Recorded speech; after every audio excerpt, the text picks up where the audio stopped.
Want me to stand up? Easier. It's easier. Here, I can do that for you. It's for the camera. I'm going to be on camera.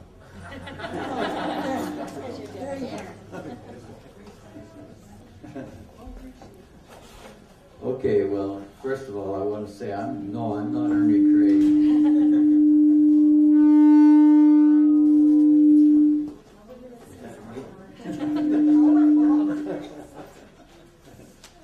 Yeah, anyone that knows Ernie Cree knows that he's better looking than I am. And I'm really sorry that Ernie didn't show up, as a matter of fact, because Ernie is a person who has worked in the area of children and families as well as a whole lot of other issues for a number of years. And he, for reasons of his own, of course, has been very interested in that, as well as the residential schools process, as well as, and I'm hoping that he will eventually show up, because the missing women problem in this province, he was very much involved in that over the years as well. And I'm still hoping that he will show up and we'll have an opportunity to hear from him. But in the meantime, I know we're running behind, so I won't talk too long. And normally, Gennard, you suggested I should stand up. Maybe that would have been a good idea, because I couldn't talk too long if I'm standing up. But now you're stuck with me. So, at any rate, I am a past president of the United Native Nations, as is Ernie Craig, and as is Scott Clark. And I want to tell you that I want to recognize Scott Clark for the work that he has done. He really has been the driving force behind organizing a lot of people who have been working with him in a very serious way to make this whole thing happen. And I want to thank you, Scott, for the work you've done on that.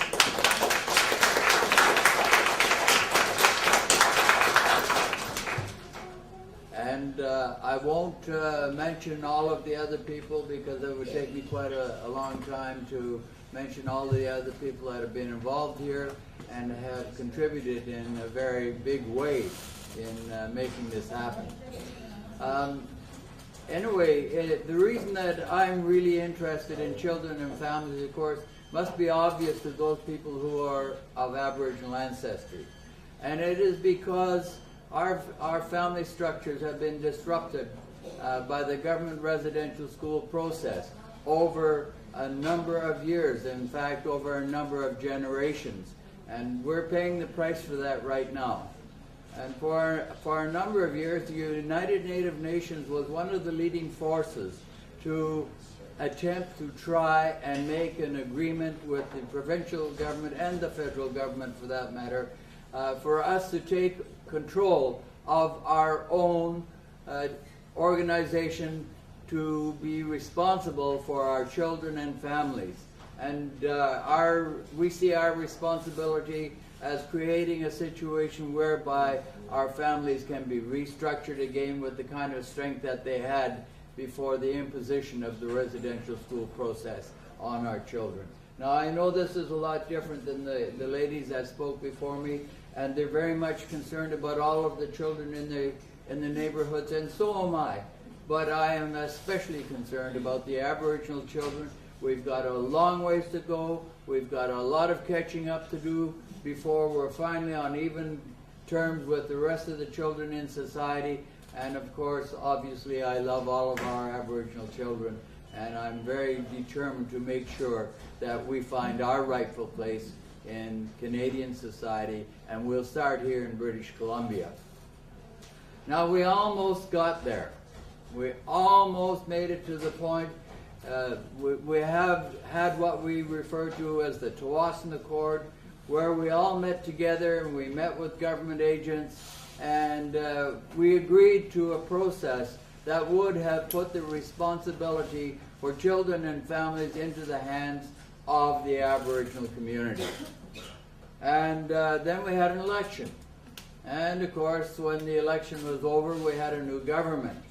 And the government that we have been dealing with ever since then is not really receptive to the idea of replacing the responsibility back into the Aboriginal community of looking after our own families and changing processes to make sure that our people have a chance to catch up. I'm determined that that will happen, and there are a whole lot of other Aboriginal people as well, besides myself, of course, and Grace is one of them, for instance, and there are a whole lot of other people in this room who are also determined to assure that we take control of our own lives, our own families, and our own future and our own history. And that will be happening sometime in the very near future. And that's mainly what I wanted to say here today, and I'm sure that that's what Ernie would say. He would have done it in a nicer way, but anyway. We'll catch up to him yet, and we will hear from him. And I thank you.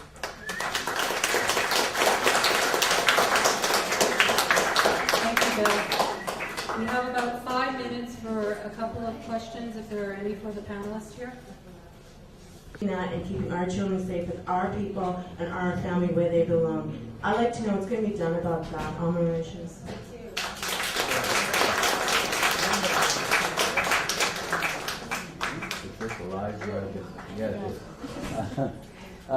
Okay, I'm going to respond to that. It's a question that is very, very difficult to answer. But to me, it's very simple, and I'm going to be very upfront in regards to my response to that. And VACFAS supposedly was to be an organization that was responsible to the Aboriginal community, and in fact they would take over that responsibility in a very real way. Now that was the government's way of responding to what was supposed to have happened from the Tsawwassen Accord.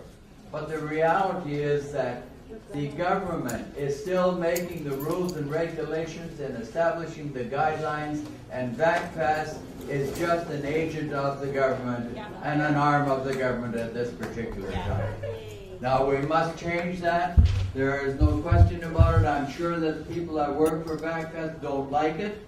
I'm sure they don't like to do the kind of things that they're forced to do, which of course is still apprehending our children, breaking up the families. They are an agent of government, and I'm sure that given the opportunity, those people would change the process, and hopefully sometime in the very near future we will be in a position to be able to say to the government and to the agents that represent us that they will do it our ways. And I'm looking forward to that. Thank you for raising that.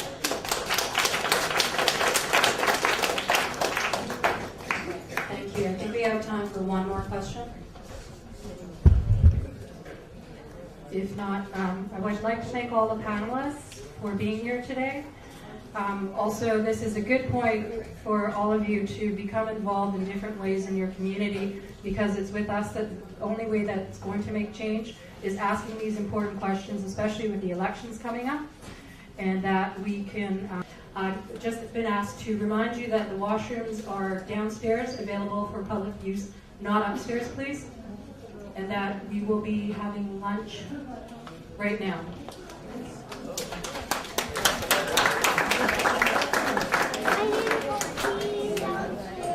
All right.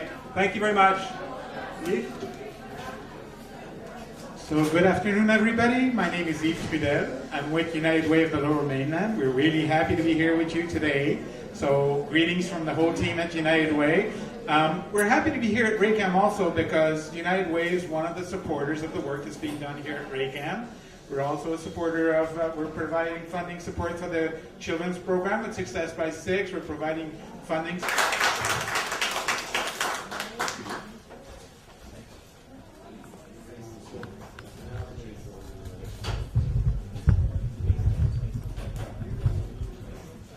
There we go. Get it up to an old basketball player's height.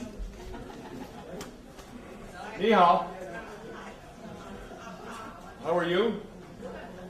Good, good, good. Well, it's the usual energetic crew here at RACAM. And it's great to come back home. As you know, I used to represent this riding. Jenny took over in '96 when I retired from politics. After 26 years, 24 years, got out before the posse caught up with me.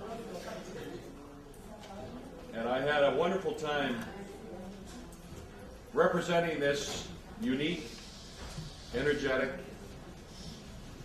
never say die community, set of communities.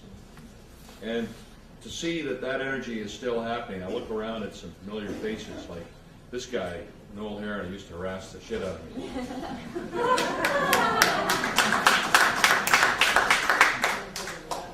We want some school meals programs. We want some programs to deal with ADS kids and their parents. We want to make sure that people are properly housed. We want to make sure that our school, as an inner city school, has the extra resources that it requires.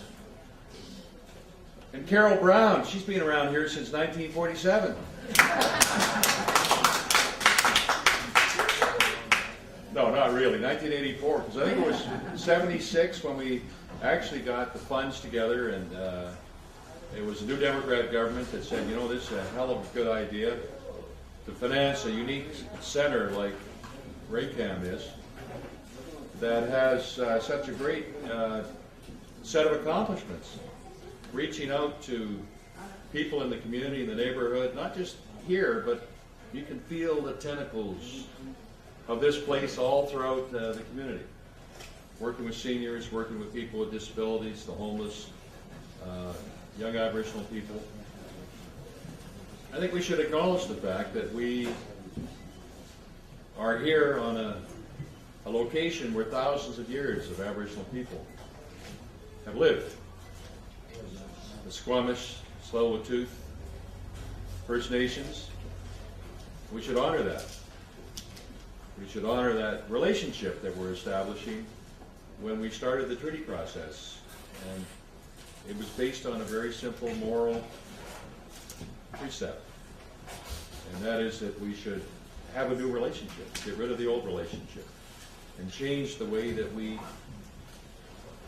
consider each other and respect each other, and create self-governing, self-sufficient First Nations communities throughout this province. And then when you see the fact that most First Nations people, like a lot of our other young people, are moving off of the reserve and out of rural areas and into the cities throughout this province of ours. So I want us to honor and acknowledge the lands that we're sharing with the Aboriginal nations who are in this area of Vancouver and throughout this province. I think that's important for us to remember at all times as we create the new relationship we're working on. And to see you all out this Sunday. Figured you were here. Nah, you were here to raise hell. I know the way this community operates. You're not going to be sitting at home watching the Bob Hope golf tournament. You're going to be here thinking of ways to improve the community. And that's why I was delighted when Noel called me up to, he tried to explain to me what VAN BC stands for, and building, we build a better community, something like that. But you know, it's all about sustainability. And let's put this down now. And when you look at the various aspects of what you're talking about, you're really talking about how we can create sustainable cities and sustainable communities. And that's a tough word to say. Say it once. Sustainability. It's a hard word. But I'll put it in simple terms. What it means is you have to have a prosperous economy. People need to work. You need to be able to have a house and be able to afford the basics in life. And to do that, you need a prosperous economy, so you don't have 20% unemployment like some countries have. They're blowing up down in the Middle East. Young people are frustrated. They don't have a future. And an environment that's healthy, so you can breathe the air, eat the food, drink the water, enjoy nature, biodiversity, so we don't pave over everything. And social justice, social inclusion, so that people who are poor, who are disabled, who are homeless, new immigrants that we should include in our community, help them to become established as Canadians, eh? Social inclusion, social justice is one of the 4 values of sustainability in a sustainable community. And a culture that's rich in creativity.